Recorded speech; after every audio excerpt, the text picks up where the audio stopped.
Félix García Morillón, ¿qué hay? Buenos días. Hola, buenos días, Manolo. Nos volvemos a ver 7 días después. Eso es, me gusta que lleves la cuenta, porque yo no me acordaba de los días. Me cuesta, pero bueno, haciendo un esfuerzo. Eh, Has venido a hablar de tu libro, ¿eh? Eh, sí, pero no. No, es decir, yo ya he difundido mi libro. El gallego soy yo.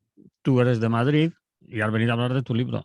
Sí, pero Ya, no, pero sí, pero no, pero a lo mejor subo yo más. soy, pero yo esto no lo hago como gallego, sino más bien como filósofo. Siempre hay que matizar, Es decir, eres buscar más precisión en el lenguaje y una serie de por cuestiones, ¿no? precisamos, filósofo madrileño.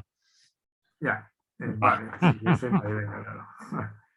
Entonces, no, es decir, que el libro, bueno, pues acaba de salir, yo lo estoy difundiendo en redes sociales, obviamente, Sí, lo vi. eh, y bueno, en Facebook, pues ha sido, pues he tenido bastante aceptación esta vez, cosa infrecuente en mí, por cierto. Pero en cualquier caso, lo que te iba a decir no era tanto sino hablar, porque ya hablamos a propósito, no hace mucho hablamos a propósito Del tema. de Kropotkin, ¿te acuerdas? Sí, Salió un poco el tema. y de la Y moral. bueno, el tema al final es la educación moral de la gente, ¿no? Es decir, cómo se Pues puede conseguir. Pues vamos a ello. La educación moral, una obra de arte, es el título del libro. Importancia de la educación moral para la formación de las personas integral. Podríamos decir que sería la entradilla. Y dice, no sé si esto es tuyo, es de la editorial, me imagino que tuyo, cada persona es única, lejos de ser productos fabricados en serie, sujetos a procesos estandarizados de elaboración, el ser humano va creciendo y madurando según un camino singular, irrepetible. Es por ello que la educación se convierte en una tarea artística ajustada a la idiosincrasia de cada uno. Por otra parte, el sistema educativo actual tiene un componente importante de educación formal, con criterios y estándares. En este libro del que vamos a hablar ahora, que es el tuyo, en este libro se reflexiona sobre la manera en la que la educación formal busca alcanzar, hacer resurgir la plenitud personal de los seres humanos, hace hincapié en la dimensión moral, especialmente. Bueno, no lo voy a leer entero porque se empieza a hacer largo No, y leer en la radio. eso no es exactamente mío. Yo, de hecho, les mandé una nota pidiendo que lo corrigieran porque tenía algún error. Mm, Pero bueno, más o menos recoge. Tampoco hay que ser exquisito, ¿no? No lo han cambiado todavía, pues vale, no pasa nada. Pero vamos, sí que recoge básicamente la idea. Yo, más que del libro, quería hablar del problema del libro. Del problema que plantea el libro. vale, Eh, yo te quería entrar preguntando para que después tú te cuentes lo que sea y te voy a interrumpir todas las veces que pueda. sí, sí, por Eh, descontado. Muchos cuando le hablan de moral enseguida se van, ¡boom! Se le va a la historia, a la moral, básicamente la moral cristiano-católica, la moral que se imparte por parte de las religiones en general. Y sin embargo, a mí me gustaría que definieras tú, para empezar, qué es para un filósofo moral, porque tú lo escribes como el libro como filósofo, independientemente de otra. Ya, sí, sí, yo ahí actúo como filósofo. Bueno, es un libro encargado con un objetivo específico y entonces tiene alguna peculiaridad, ¿no? Pero es igual. En cualquier caso, la primera observación que debiera hacerte es que no hay acuerdo entre los filósofos de qué hablamos cuando hablamos de moral y de ética. Eso es importante. Pero eso, como no hay acuerdo, pues tampoco. La definición más admitida, digo, que goza de más generalidad, además que coincide con el lenguaje que tenemos todos en la vida cotidiana, es que ética es una palabra así como más seria, más rigurosa, aunque luego hay códigos de ética, la ética profesional, es decir, que se maneja, ¿verdad? Mm, Con frecuencia.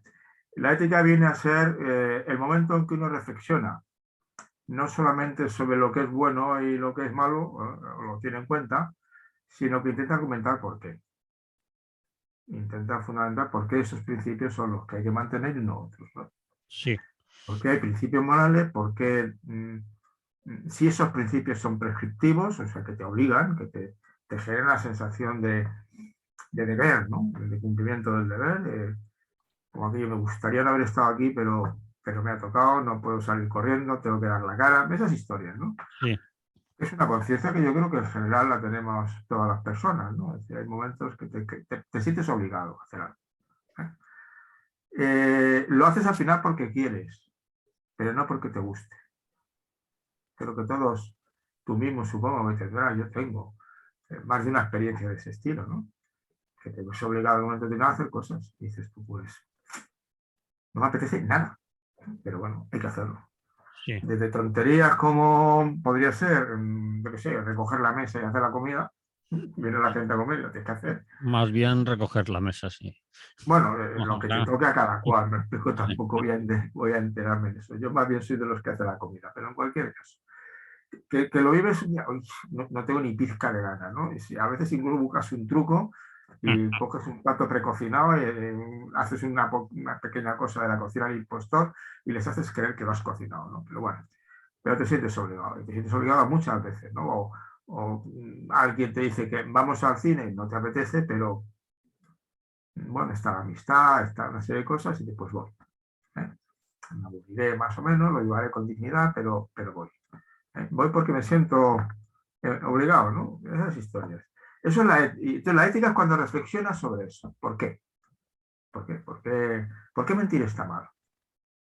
Y realmente se debe decir siempre la verdad, ese tipo de preguntas que nos hacemos, ¿no? Y la moral suele hablarse del conjunto de normas que rige una sociedad. Conjunto de normas. Entonces, y que más o menos son compartidas. En general. Hay que pagar los impuestos, es bueno pagar los impuestos, uno tiene que cumplir con sus horarios laborales, uno tiene que, las que quieras, tú quieres un conjunto de normas, que esas son más discutibles, no son normas sociales exactamente. El comer con cuchillo y tenedor es una norma social, pongamos por caso.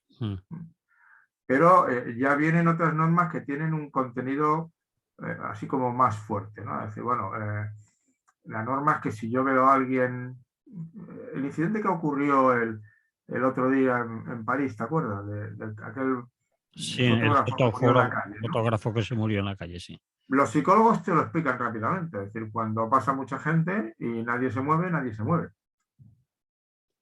Y además, porque yo, el que venga detrás carree, ¿no? Y nadie se siente implicado en ayudar a él, ¿no?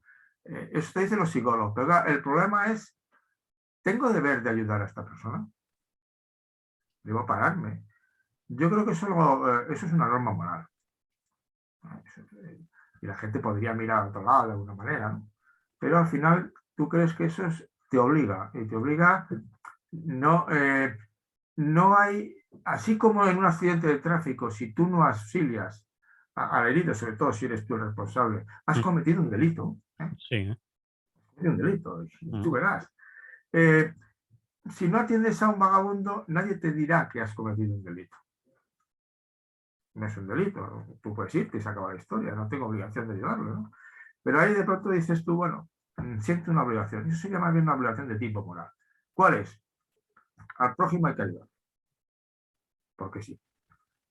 Porque es un prójimo, porque necesita ayuda, yo soy otro prójimo, no espero nada a cambio, no me importa, no es te hago para que mañana tú me hagas a mí, no.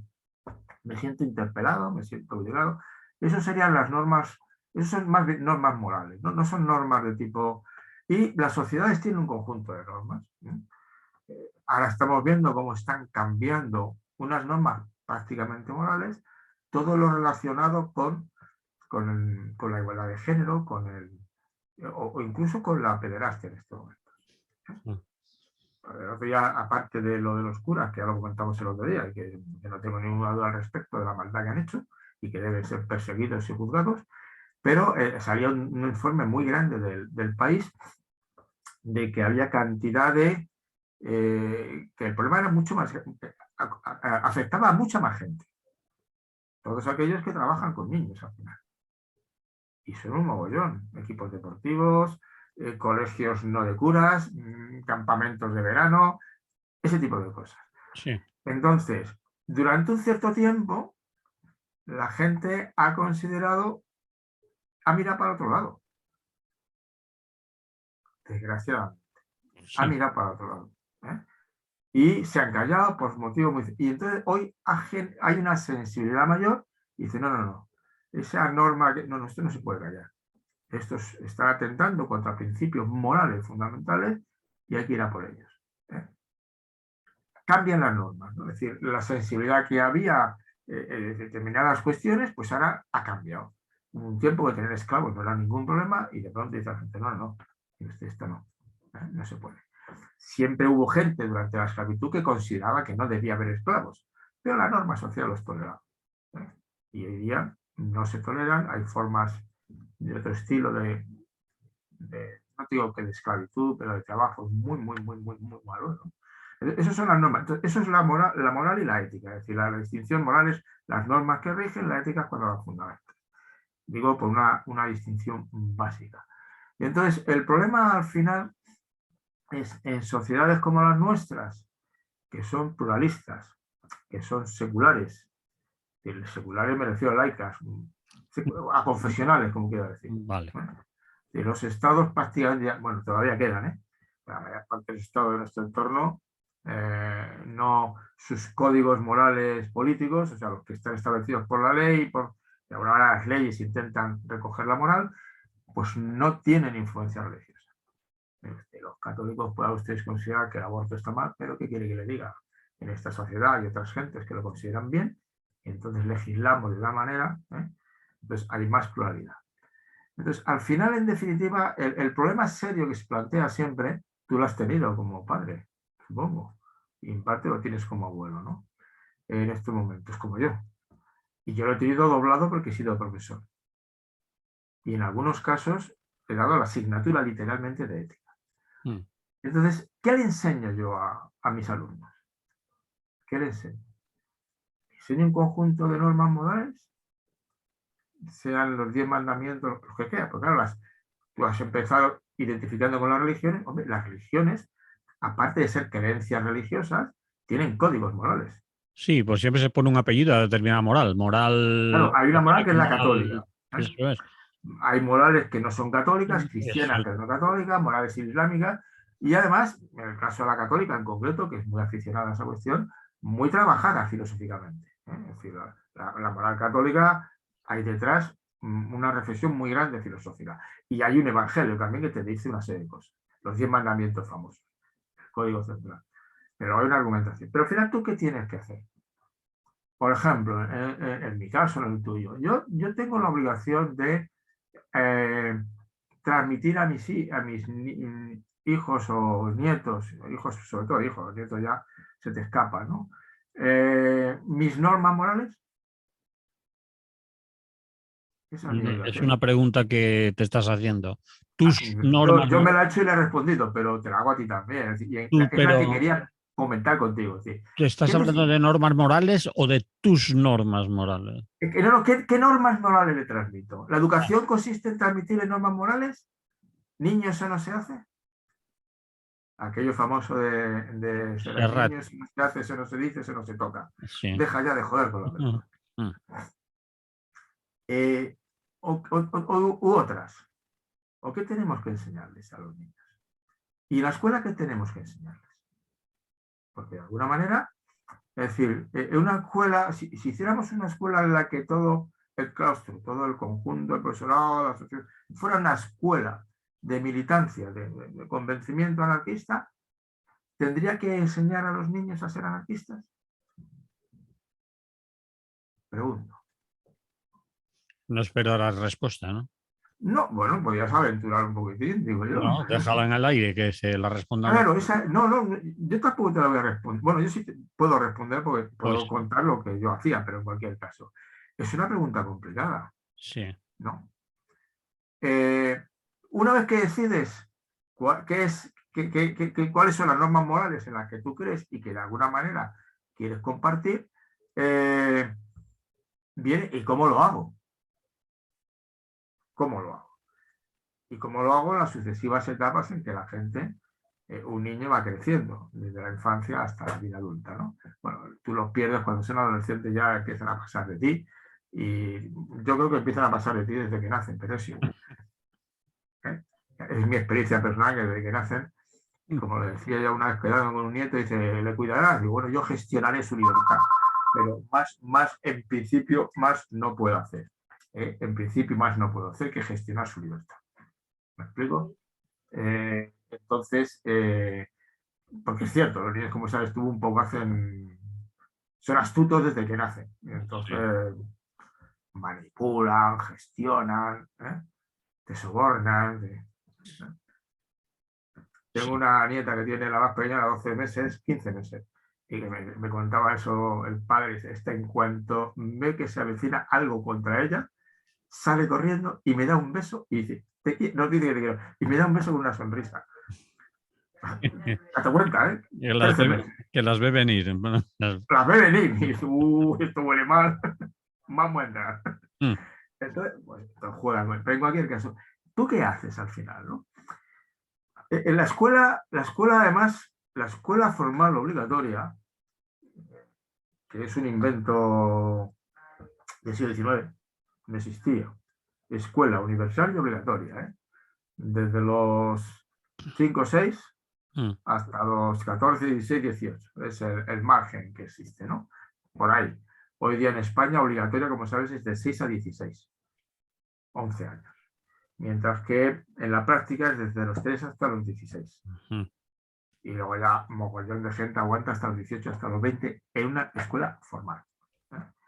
La escuela formal nace como institución moral o ética. Es un proyecto de educación moral, pero es explícitamente reconocido. O sea, tú coges en España, nace legalmente en la Constitución de 1812, y por lo tanto nace en España y en todos los territorios virreinatos y Capitanía General de América, claro, porque estaban los diputados también en las Cortes de Cádiz, que venían de aquellas tierras, los que llegaron, ¿no? Entonces te dice claramente que ¿para qué está la escuela? Para que aprendan a leer y escribir las cuentas fundamentales, las obligaciones civiles y los principios morales, en aquel caso de la Iglesia Católica. Esas 4 normas. Ese es el contenido sustancial. Y eso se ha repetido en todas las leyes de educación desde que empezó hasta el momento actual. En todas, después, es decir, las competencias básicas, que al final el leer, escribir y contar, pues son más sofisticadas, evidentemente, ¿no? Porque las sociedades son más complejas, ¿no?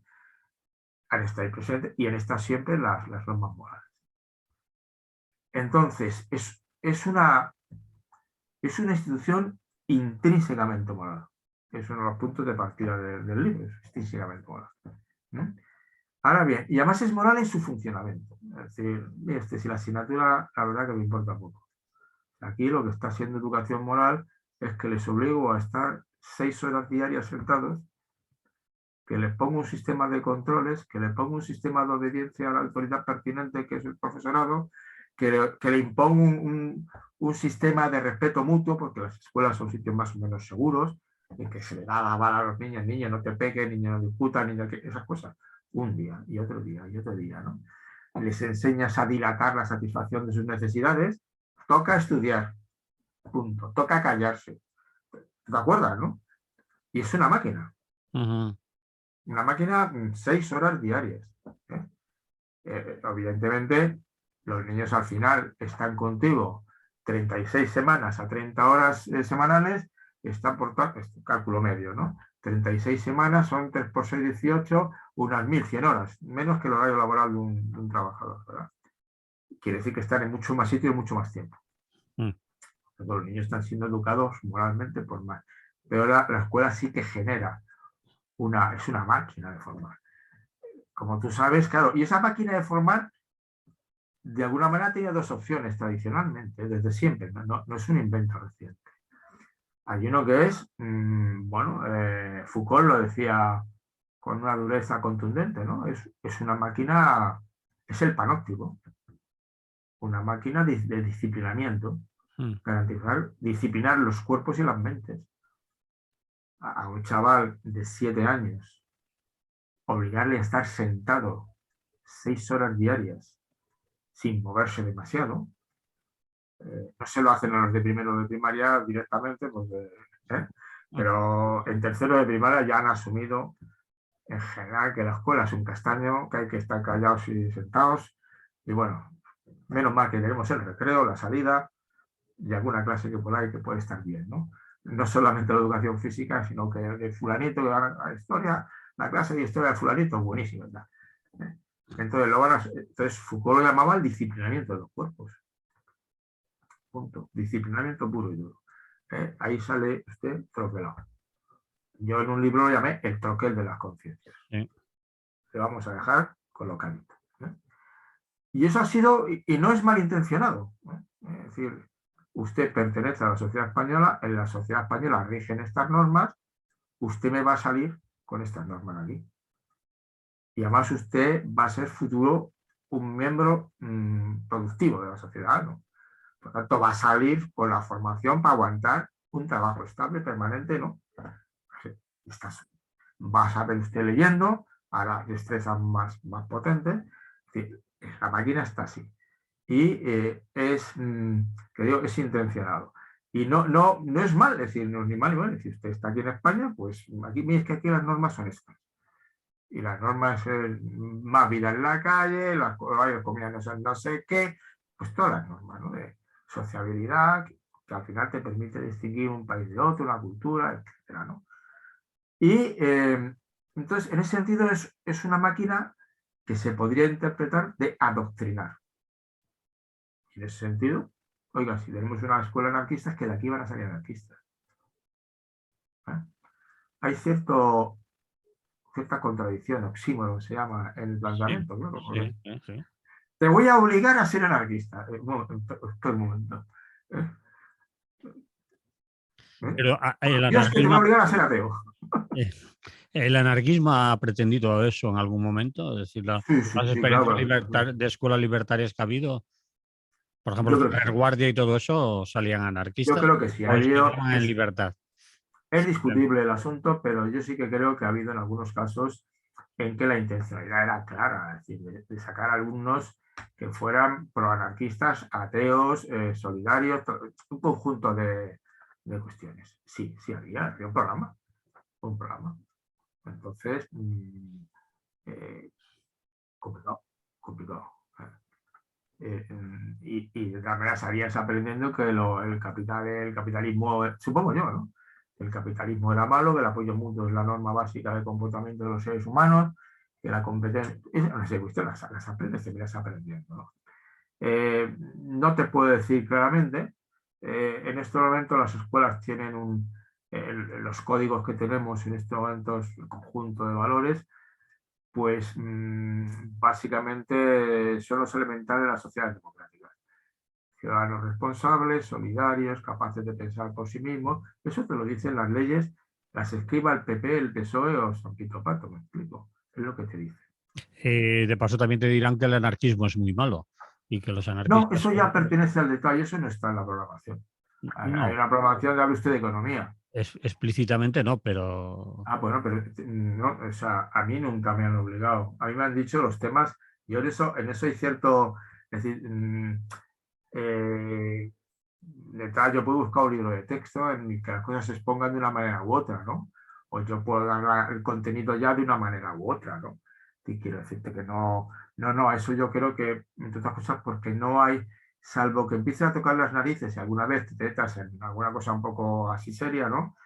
Pero en principio la gente, el profesorado normalmente adoctrina, ¿eh? Con bastante en general, y en a los niños general. lo que está bien, y lo que está bien y lo que está mal. Y los niños saben que si viene, entra en clase fulanito, tengo que hacer A, B, C y D, y si se va y aparece menganito, cuidado, que ya puedo hacer FG. Va cambiando el registro según quién tiene enfrente. Y alguna vez he contado un conflicto, por ejemplo, muy duro, hubo un instituto que estaba, porque un niño vio a un profesor vestido de progre y le trató como progre, y no era progre. ¿Me explico? Que la culpa tuvo el profesor por ir vestido de la manera incorrecta. Si tú eres vestido de progre, no puedes luego ser lo contrario, ¿verdad? El chaval se crece y de pronto se da un bofetón, ¿no? A eso me refiero. Entonces, sí, todas las escuelas anarquistas supongo yo que también, ¿no? Porque además, obviamente, viene la otra parte, es decir, bueno, el otro código que se maneja en todas las escuelas en principio es el de los derechos humanos. Esto es, porque aunque vivimos en sociedades pluralistas, en las cuales tú no puedes decir una cosa u otra, pero sí hay una cosa que han firmado todos los países, que son los derechos humanos. Y el conjunto de valores que no son de mínimos, son de máximos, o sea, no son bromas. Entonces, eso sí, más o menos tienes que cumplirlos e intentar que los chavales pues tengan claro que la libertad no se negocia, todo ser humano es digno, tú no puedes despreciar a nadie, no puedes ser racista, una serie de cosas. No puedes. No puedes. Que, mire usted, pues, es que lo han acordado entre todos y son las normas y tal, ¿no? Y claro, lo que evidentemente, como digo, esa parte es la que hay, es decir, hay que adoctrinar a la gente. Y hay la otra tradición permanente, dice, no, yo en la escuela tiene la función de ayudar a los niños a que sean capaces de pensar por sí mismos. Esto es lo que falta. ¿Vale? ¿Qué significa eso? Pues que yo no voy a decir, obviamente, te pongo un ejemplo de mi vida cotidiana como profesor. Yo entraba a los alumnos y decía, mira, aquí hay dos o tres cosas que no podemos tocar. Una, que yo soy vuestro profesor y otra, que sois vosotros mis alumnos. Yo no os he escogido a vosotros y vosotros no me habéis escogido a mí. Nos hemos tocado de suerte. Y eso hay que aguantarse. O disfrutarlo. Si queréis lo disfrutamos y si queréis lo aguantamos. Esa es la primera. Esa. Segundo, lo que tenemos que estudiar, lo que tenéis que estudiar, no lo he decidido yo. Ni vosotros. Lo ha decidido vuestros representantes políticos. Han dicho, esto es lo que hay que estudiar. Son ellos los que deciden los programas. Bien. A partir de aquí, ¿qué ocurre? Todo lo demás lo decidimos nosotros. Pero contando con eso. Entonces, primero, por cierto, lo que también han decidido es que hay que calificaros. Y que si no progresáis adecuadamente, al final hay una cosa oculta que es la meritocracia. Y como decía en broma a mis alumnos, digo, mi relación contigo no es democrática. Y si alguna vez tienes dudas, acuérdate de junio. Acuérdate de junio. De junio. Acuérdate de junio. ¿Quién tiene obligación, además, obligación legal de calificarte? No puedo negar. Bien. Entonces, digo, a partir de ahora todo es negociable. Primero, ¿quién ha dicho que los pupitres tengan que estar puestos todos rectos, mirando todos al profesor y el profesor hablando para que tomen nota? ¿Eso quién lo ha dicho? ¿Nadie? Nadie. No está dicho en ningún sitio. Haz lo que quieras. Entonces yo les sentaba en círculo. Y yo tenía una mesa exactamente igual que la de todos. ¿De acuerdo? Mira, es que esto es lo que hay. Segunda cuestión. El programa es este, el tema. Bueno, y yo elegía, he elegido este libro, uno de texto o uno no de texto. Mira, nos toca hablar de la sociabilidad del ser humano. Entonces, sacaban el libro y digo, ojead el libro. Bueno, habéis visto toda la página. ¿Y ahora de qué queréis hablar? Relacionado con esto, claro. Y lo hacéis como pregunta. Me hacían las preguntas. Después de un rato, entonces ya la pregunta empezaba, ¿qué te quiere decir con eso? ¿A qué te vas? ¿A qué te refieres? ¿En qué sentido? Pues mareaba un poquitín a los pobres, pero me hacía las preguntas. Y decía, y ahora, entre todos, ¿de qué queréis que hablemos? Y ese era el programa de trabajo. Entonces, el tema lo escogían ellos. Y hay que calificarse, pero eso lo decidimos entre todos, ¿no? ¿Cuándo un alumno es un buen alumno? ¿Cuándo un alumno se porta bien en clase? Criterios. Y te discutían los chavales. Yo recuerdo unos de segundo que tuvo un curso muy duro. Segundo de la ESO es un curso, algunos le llaman el curso terminal académico, donde llegan los que ya han suspendido los cursos y ya no les queda tiempo, ¿no? Y entonces las normas que dijeron ¿qué es portarse bien en clase? No insulto, no me levanto cuando de la mesa, escucho y no hablo cuando está hablando otro, y no sé qué cuarta norma decía. Esas eran las 4 normas para ellos. Pues eso era lo que se calificaba. ¿De acuerdo? Y cuando llegaba la evaluación, cogía un papelito cada uno, coge las 4 y escribe tú qué te mereces en cada una de ellas y por qué. Y luego yo lo miraba y hacíamos la media. Tú solo puedes hacer, eso no te obliga a nadie. Jamás nadie me llamó la atención. ¿De acuerdo? ¿Y por qué no me llamaban? Porque estaba cumpliendo con la ley. Era el temario, era mi horario, había calificaciones, había criterios de evaluación, que además solían, porque los alumnos, ya a las edades que yo los cogía, sabían mucho de educación. Siempre les decía al principio, oye, yo de filosofía sé más que tú, y de ética, pero de dar clase no. Porque tú llevas muchos profesores y aquí eres capaz de decirme con quién has aprendido y con quién no, y por qué. Y si me quedaban mirando, pues sí, podría decírtelo. Entonces vamos a negociar eso. Entonces tú puedes dar la clase así. ¿Y qué ocurría? Que cuando llegaba una discusión, la que fuera, yo claro, daba temas de ética, ¿no? La idea era muy sencillita, es decir, no sé, el aborto, por ejemplo, pongamos, por la interrupción del embarazo. Si había una discusión, yo no opinaba jamás. Jamás. Pero ni con la cara, ni con la cara. Lo que les exigía es argumentar. Profe, yo estoy a favor del aborto. ¿Por qué? ¿En qué te basas? ¿En qué condiciones? Entonces el otro dice, no, yo estoy en contra. Argumenta, ¿qué ha dicho ese? Escúchale. No sé si me explico. Al final, como ellos decían, alguna me decían, profe, ¿y usted qué opina? Y digo, es que no, lo que cambiaría la discusión si yo opinara delante de ti, ¿no? Y que nunca, jamás defendía el anarquismo en las clases. Jamás. Ni me metí con él. Evidentemente sí lo hice presente. Y lo hice presente intentando evitar, tanto si era una cosa como otra, visiones sesgadas del mismo. Cuando tocaba, ¿no? Entonces, yo no tenía por qué... Niños, yo ahora os voy a enseñar la doctrina social más sólida que existe, la anarcosindicalista o la anarcocomunista. Y les daba 7 clases, tomad la nota que hay un examen para eso habéis interiorizado el asunto. No sé si me explico. No, eso no se puede hacer. Pero eso lo hice con mis hijos también. Dicen, no, yo aquí no he venido a decirte, ¿eh? Tú sabrás. Sobre todo esa edad famosa de la edad que llegaban y decía, ¿puedo volver tarde a casa? Tú sabrás. ¿A qué hora? ¿Por qué? O se quedaron así pensando y tal, y si no podrías prohibírmelo o decir, tú sabrás, tú sabrás. Entonces tú puedes educarles, claro, y dotarles de los instrumentos para que cuando tienen que resolver problemas morales, primero, se den cuenta de la dimensión moral de todos los problemas. Oye, que no todo vale, ¿eh? Que no todo vale en la vida. Lo que valga o no valga, y a veces conflicto de valores, tendrás que sopesar, que no todo vale. La segunda cuestión es que tendrás que hacer aquello que tú creas, porque al final es tu decisión, no la mía. ¿Quién va a decidir por ti lo que es bueno y lo que es malo? Es tu vida, no es la mía. ¿Eh?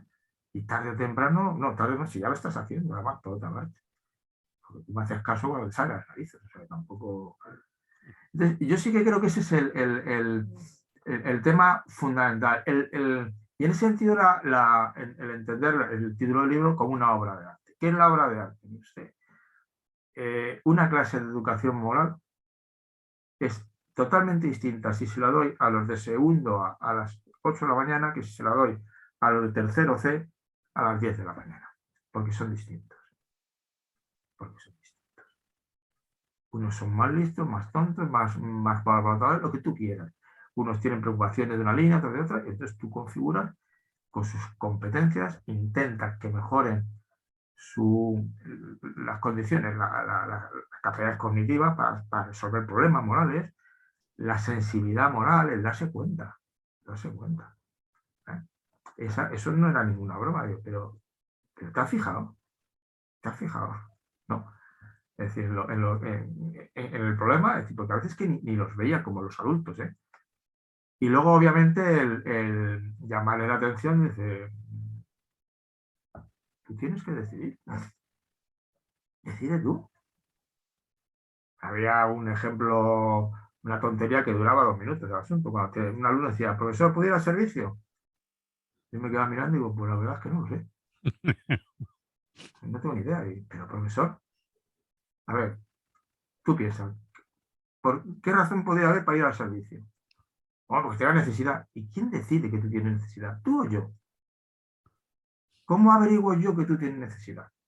Se lo decía, te aprietas la vejiga un poco y si veo que manchas el pantalón te dejo salir. Pues tú lo decides.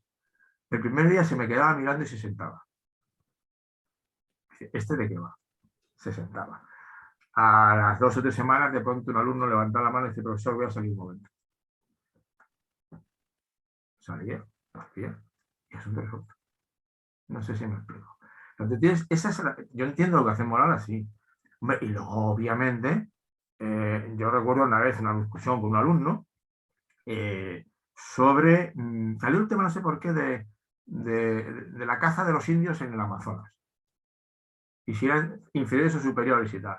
Y entonces hubo un alumno que al final, mira, los indios que les den, hay riqueza que generar, pues mala suerte, ¿no? No están en el sitio correcto. Y en algún momento le dije yo, mira, lo que sí te recuerdo, que tú no puedes decir eso y al mismo tiempo decir que eres partidario de los derechos humanos. Porque lo que estás diciendo contradice ese discurso. Entonces, ten cuidado porque si estás en contra de los derechos humanos, tú sabrás, es decir, pero lo puedo utilizar también contra ti. Empieza, es decir, que hay ciertas cosas que es un paquete. ¿Eh? Y ahí se acaba la historia. No sé si. Entonces, esa es la parte difícil, ¿no?, de la educación moral. Y por eso decía la obra de arte. La obra de arte es ser muy respetuosa con el alumno que tienes delante. O con el hijo que tienes delante. La Y cada persona uno que que. está. Claro, es una persona que tiene capacidad, tiene. Y si tú tienes 3 hijos, los 3 son diferentes. Y a lo mejor a uno tienes que decirle más cosas, a otros menos. Y sobre todo tienes que dejarle libertad. Decide. Si es tu vida, no es la mía. Y eso, hombre, tiene que hacer decidir, obviamente, en temas que sean asequibles, quiero decirte, ¿no?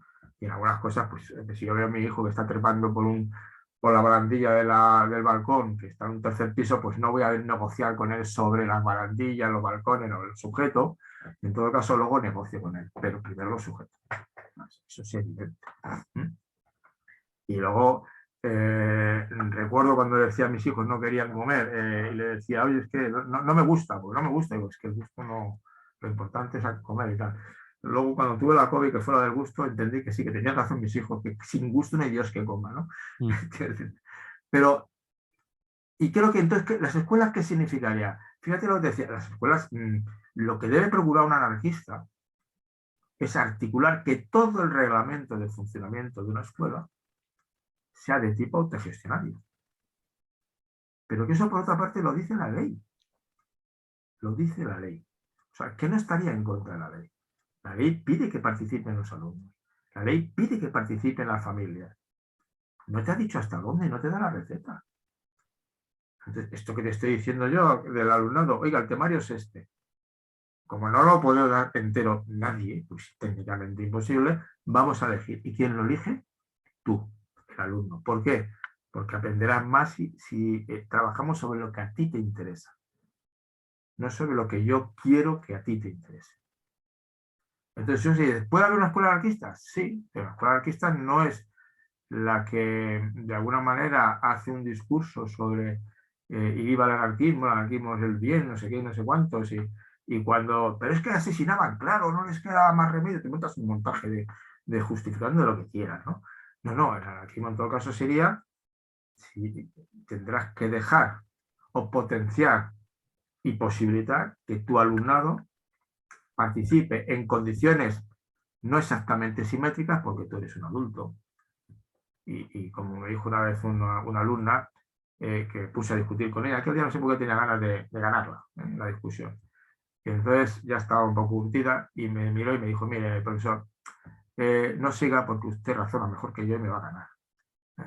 Yo necesito mi tiempo, o sea, si no le importa se calla. Me callé. Tenía toda la razón. O sea, porque hay simetría, entonces tienes que ser respetuoso. Y respetuoso quiere decir que debes medir muy bien, no presionar a un alumno. Entonces, si la alumna te dice, es otra anécdota real, ¿qué hay que hacer con los drogadictos y los traficantes? Matarlos a todos. Y tú con cara de póker le dices, empiezas, ¿por qué quieres? ¿Y quién? Y organizas una discusión, siempre hay un alumno que, ¿qué dices, bestia, bruta? Y dice, oye, perdona, si no te importa no la llames bruta, tú si quieres estás en contra, di por qué estás en contra, pero ella que sea bruta no viene al caso. Entonces, ¿qué pasa? Pues que la alumna, como le vas exigiendo, ¿y quién decidiría que es un drogadicto y quién tal, no? Después de querer matar a todos, ¿verdad? Al principio de una clase, al final dijo, bueno, profe, yo creo que solo había que matar a los terminales, drogadictos terminales y a los grandes traficantes. Claro, dices tú, has ganado dos cosas. Cuantitativamente, esa niña llega al poder, ha salvado a millones de personas. A millones, que no está mal, ¿no? Y segundo, y te salva a ti mismo, porque si no, si la hubieras aplastado, hubiera jurado de salir que te mataba a ti junto con los otros por defenderlos y ser cómplice, ¿no? Y además lo has hecho que ella lo descubra. Que descubra que lo que había dicho no se sostiene. Y lo ha descubierto, y se da cuenta. Quizá cuando salga vuelva a coger a su grupo de fascistas y le vuelvan a convencer, ¿no? Pero bueno, yo es que no puedes hacer mucho más, ¿no? Entonces, la escuela anarquista sería, para mí, y lo he escrito, lo he dicho, el profesor anarquista es el que gestiona y ayuda a los alumnos a que crezcan por sí mismos. Y eso sí, genera un clima de apoyo mutuo. Y de apoyo mutuo en todo, o sea, de enseñanza participativa, de enseñanza colaborativa. Porque eso incluso no solamente la ley no te lo impide, sino que te lo aconseja que lo hagas. Es curioso, ¿eh? A lo que las leyes, lo que pasa es que la práctica docente pues sigue otros caminos, ¿no? Entonces yo creo que eso sería lo que yo entiendo por una educación anarquista. Es decir, comenzar las clases de otra manera. Entonces, ese es el intento del libro. El libro, ¿a quién va dirigido, Félix? El libro, en principio, me lo pidieron para el profesorado. Va dirigido especialmente al profesorado. Me lo pidió una editorial que es católica, que es SMPPC. Y entonces, de ¿Eso un capítulo hablar... te condiciona a lo que has escrito el que No, a mí no me el editorial sea católica? No, en absoluto. Es decir, no, a mí ni me piden nada. Es decir, yo he escrito lo que he escrito. Y obviamente un capítulo está dedicado a cómo enseñar una sociedad pluralista, laica, en la que tú no puedes decir que tus normas son las normas. Eso es lo primero que les intento explicar. Usted no puede entrar allí. Eso es lo que piensa Vox de algunos de los de la ideología de género, que lo que están diciendo es que adoctrinemos a los niños en el género. Eso lo estás proyectando porque lo que harías tú, ¿no? No sé si vosotros lo harían también, Cuidado, que a lo mejor lo harían también. Pero eso no es lo que debe ser. Claro, yo no voy a adoctrinar a nadie, yo no le voy a contar hoy que los homosexuales son unos enfermos y mañana que es guay del Paraguay ser homosexual. Es que yo no estoy allí para eso. Yo estoy allí, en todo caso, para que traten el tema y para que hablen con tranquilidad y claramente de la homosexualidad y de lo que usted quiera. Pero vamos a hablarlo, vamos a argumentar y vamos a ser conscientes de... Entonces, yo estoy dirigido al profesorado para decirle, oiga, y la línea básica es la que te decía ahora, y dar clase así, lo puedes hacer mañana, puedes empezar mañana. Todo el que dice que las normas no le permiten hacer este tipo de cosas en clase, personalmente creo que anda despistado. Y que está siendo perezoso en su imaginación, porque voy a repetirte, además, con este procedimiento normalmente el alumnado, los problemas de disciplina es que desaparecen. Pues si tú haces una clase, bueno, en general, yo he tenido alguna clase que ha sido la pera, muy complicada, muy complicada.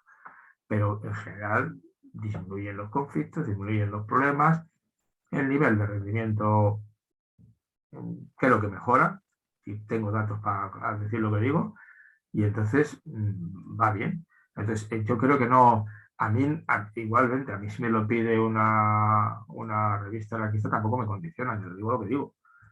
Es decir, porque sé que hay posturas por ejemplo, un artículo muy largo que escribí, dice, mira, el anarquismo en estos momentos en la educación, te puedo simplificar rápidamente que hay 3 modelos. Uno, no se va a la escuela, pues la escuela no tiene solución. Es la no escolarización. Hay una famosa película, El Capitán Fantástico, ¿te acuerdas? Que los tenía educados, celebrar el día de Noam Chomsky y estas historias. Muy bonita la película. Hay otros que dicen, no, yo lo que hago, trabajo en la escuela pública porque garantizan más una serie de cuestiones, y en esa escuela pública, como profesor, yo hago lo que te está contando ahora que hacía. Eso es lo que hago. Y ya sé que otros profesores hacen otras cosas. Y bueno, pues los alumnos, pues es que la sociedad lo que es pluralista. ¿eh? Y el tercer modelo es generar escuelas libertarias. Entonces, las escuelas libertarias, en España hay una red interesante, pues fundamentalmente se caracterizan sobre todo lo que para mí las caracteriza como libertaria es el modelo organizativo, de participación, de autogestión, de asambleas de centro, esas cosas. ¿no? Y ya el caso concreto de si les adoctrinan luego, mañana tenemos clase de doctrina anarquista, supongo que no lo hacen, pero vamos, no me fío. Pero no me fío de nadie, quiero decirte, no es que tenga especial... Porque la tentación de una vez que estás en la cátedra de adoctrinar es muy fuerte.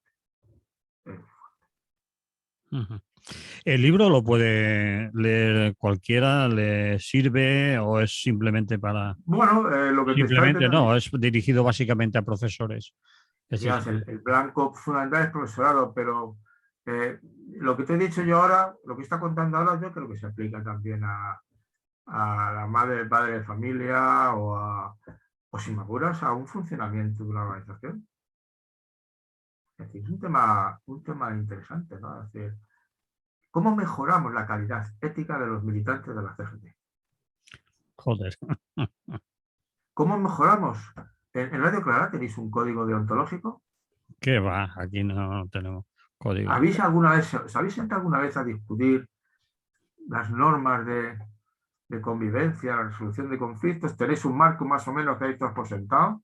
Por supuesto que hay unas normas desde el principio que se escribieron, se hablaron y todo el mundo que participa, que hace programas, que tiene llaves de un local, sabe lo que tiene que hacer, cómo se tiene que comportar. Si no están escritas en una piedra, pero la gente sabe dónde va.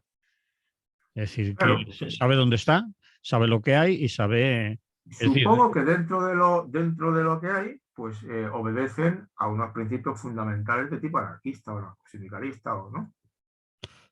sí, Supongo. me imagino, porque si vamos para 40 años y han tenido ya ver de esos estudios cientos de personas y nunca ha faltado de allí pues ningún aparato, ni se han llevado las bombillas, ni las sillas, ni los micrófonos, es porque saben dónde están y si el vecindario no ha tenido que tirarnos de allí porque montan fiestas o cosas de esas, pues también saben dónde están. Y ese tema. Obviamente, es Me decir, imagino lo habéis trabajado. que sí, que hay unas normas básicas que además yo creo Y que cuando llega alguno nuevo, hay que explicárselo, hay ¿no? que explicarle lo mínimo, sí. Hay que decirle, mira, Y luego que tiene- vaya bien. sí, hay que explicarle, aquí tienen las llaves y algunos se han quedado muy extrañados a veces. Estas llaves son las mismas que Claro, se quedan tenemos todos. extrañados, ¿no? Sí, tienen las llaves del patio, las llaves de la escalera, las llaves de los estudios. Y claro, y pasa lo mismo en el sindicato. Tú sabes, cuando se te incorpora gente que procede de otras culturas sindicales, no entienden nada. Sí, ¿Y esto de qué vais? Y tienes que explicárselo. Porque rompes un poco con los esquemas, ¿no? El modelo de funcionamiento Y luego, claro, en cualquier caso, ninguna organización, por muy anarcosindicalista que sea, está libre de desviaciones moralmente graves a veces. sí, Moralmente también lo graves. hemos experimentado. También. Claro. Y entonces tienes que afrontarlo, tienes que saber cómo las afrontas. ¿Qué haces con los malos? O las malas personas, porque hay, o sea, o una racha que tienen mala, ¿no? ¿Y qué haces con ellas? ¿Qué haces con un liberado sindical Empiezas a sospecharte. Que en vez de ir a hacer las horas sindicales se va al supermercado o a ver películas. A las narices, ¿no? Pues alguna vez dices tú, oiga, jovencito, a ver qué pasa, ¿no? ¿O qué hace un secretario, un sindicato, un SP de un sindicato ocultando cuotas al ente superior, ¿no? Mm. Ellos sabrán, ¿no? En fin, no, a esas cosas hay que evitarlas, ¿no? Porque ninguna organización, ni siquiera anarquista, ni católica, ni ninguna, garantiza que ya por estar ahí vas a comportarte moralmente bien el resto de tu vida, ¿no? Estoy de acuerdo. Entonces tienes que articular las gestiones de la formación permanente, diría yo. La formación permanente. Y en ese sentido lo que yo entiendo de la moral anarquista es ese sentido de cooperación, de apoyo mutuo, hay unos principios claros, y quizá el crucial es decir, oye, eres tú, ¿eh? O sea, es tu decisión. Yo no puedo suplirte, ¿eh? Y si te lo tengo que explicar demasiado, mejor no te lo explico. Déjalo. Si a lo mejor no es tu sitio, no estás en el lugar adecuado, en el momento preciso, y en otro momento podemos juntarnos, ¿no? Supongo yo, y ya te digo, y sabiendo que no hay, que ninguno está libre de, ¿no? Libre de que las cosas deriven hacia cosas que realmente no debieran derivar. Muy bien, Félix. Había otros temas anotados, pero no, para otro día, Pues para otro día. porque hemos concluido con el tiempo que teníamos. Ha La sido, educación moral, una obra de arte. ¿Dónde lo puede conseguir la gente? ¿En una librería pues, cualquiera o tiene sí, que ser? yo al final les aconsejaría que lo comprara en una librería, porque un librero vive de vender libros, ¿no? Sí. No por mí, porque yo al final, la verdad, es que como autor de los libros siempre he decidido muy poco, menos de un libro de texto que sí hay, eso sí son cierto negocio para el autor. Vamos, negocio que es dinero, quiero decirte, porque el que vende libros. Y yo he visto tu nombre en libros de texto. Sí, ahí, eso sí ganas algo más de dinero, pero Tu estos trabajo. libros pequeños al final a lo mejor aparecen 100 euros. No, que del precio que tú pagas por un libro, al autor con suerte le llega al 8%. Al autor con suerte, con suerte. Al autor. Sí, sí. Los que se llevan la parte del león de alguna manera son el distribuidor y el librero. 20-25% cada uno. Entonces no solo se pueden quejar los que plantan patatas. No, claro, al Una final broma es una. es que la cadena de producción tiene muchos eslabones. Claro. De hecho, a mí me comentaron un día de lo de los libros, que por qué los libros electrónicos no eran más baratos y no había papel ni encuadernación. Digo, es que el papel y la encuadernación no llega ni al 8% del precio de un libro, ni al 10%, no el 10%. Es que es así el negocio. O sea, no, es decir, los cálculos están muy bien hechos y al final impresión, encuadernación y una serie de cálculos y te dicen, mire usted, al final le llega al editor un 15% si lo hace bien, 17%. Al autor, si es muy bueno y vende millones, eso puede exigir el 10%. Los demás el 8%, y si son editoriales pequeñas, corres el riesgo de que nunca veas un euro. Y tampoco lo exige, pues me explico, para que me guste 40 euros tampoco voy a discutir, ¿no? Así funciona. Entonces yo aconsejaría a las librerías, a libreros, si es posible, libreros más que puntos de venta. O sea, puntos de venta, por ejemplo, yo en mi casa tengo dos cercanos. Puntos de venta son FENAC, Corte Inglés. Ya entiendo. Grandes superficies, cosas así, ¿no? La casa del libro, sí, que bueno, claro, están bien, para ir a ver También. libros y todo eso también, ¿no? Pero yo tengo un librero que además editan y entonces, claro, cuando, oye, tengo un título que creo que decía y te lo buscas. No, pero esos son libreros, pero no hay muchos. Y es un negocio que conviene mantener.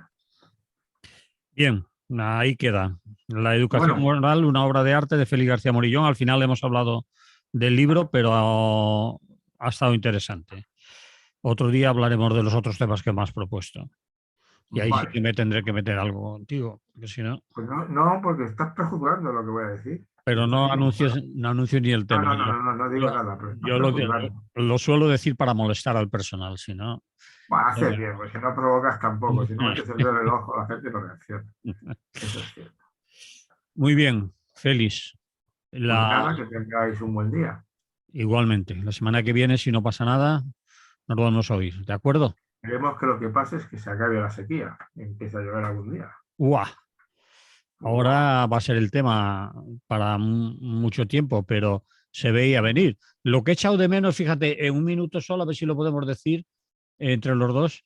He oído hoy una información sobre los pantanos y los embalses vacíos y digo, a ver si dicen algo de que las hidroeléctricas han vaciado este verano y los han dejado los pantanos a cero y ahora resulta que en muchos sitios No, no pueden regar yo, vamos, y he echado de menos en la información, bueno, en algunos lugares las empresas hidroeléctricas, las empresas eléctricas han vaciado los pantanos hasta el límite de que les han tenido que llamar la atención de que estaban incluso por fuera del es código de posible, los pero pagos. vamos, yo, Pero eso mi no es el problema modesta, fundamental de la sequía, pero también forma modesta parte. impresión es que yo desde que tengo uso de razón he visto sequías, ¿eh? Sí, sí, Y restricciones de agua. es obvio que hay un déficit de pluviometría, de que la Obviamente con lluvia no España. España es un desciende. país de secano. Eso es correcto, estoy de acuerdo contigo. Pero no mentar que hace unos meses les tuvieron que llamar la atención a determinadas empresas energéticas Pero por, tienen que por llamar la haber atención a vaciado, mucha gente, claro. Es decir, porque al final es. por haber vaciado los pantanos, los embalses. Ahora no Pero habría como problema. tienen un paisaje a ti te queda un poco más lejos que a mí, que en las tablas de Daimiel, Sí, una zona preciosa, sí. eso los que lo secan son los campesinos, Sí, bueno, los agricultores, sí, más sí, que los campesinos. conozco la historia y te está pasando lo mismo en el Coto de Doñana con los pozos ilegales y los regadíos y El los problema es cultivos. que, el problema es que hace falta gestionar este país, pero la gestión del agua en este país es tan antigua como los colonos musulmanes, ¿no? Los musulmanes cuando vinieron aquí, los Sí, árabes, hicieron mucho de gestión del agua, pero sí, siempre ha habido un problema de gestión del agua, siempre, siempre, siempre. Y lo que pasa es que ahora, pues claro, pues la gente, no sé, muchos factores, hay que perseguir a las eléctricas, pero ahora hay gente que tiene la luz encendida todo el día. O sea, que la gente gaste menos energía eléctrica, por ejemplo. Y hay zonas de España que las secan los cultivos. sí. Bien, que teníamos un minuto para esto por si no nos salimos del tiempo. Vale. Hablaremos de ello. Espero que no, espero que llueva.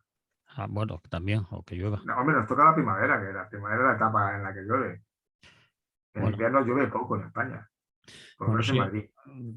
Sí, no. Si hay que esperar al abril, aguas mil, para muchos cultivos van a llegar tarde. Pero en fin. Ya, eso ya lo sé, evidentemente.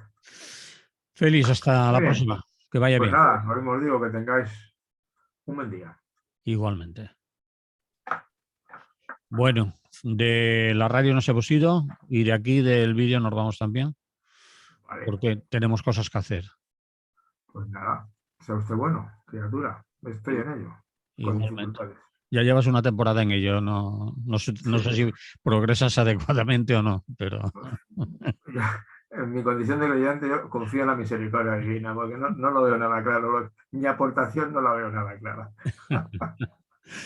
vale, Bueno, un hasta luego. abrazo. Chao. Hasta luego.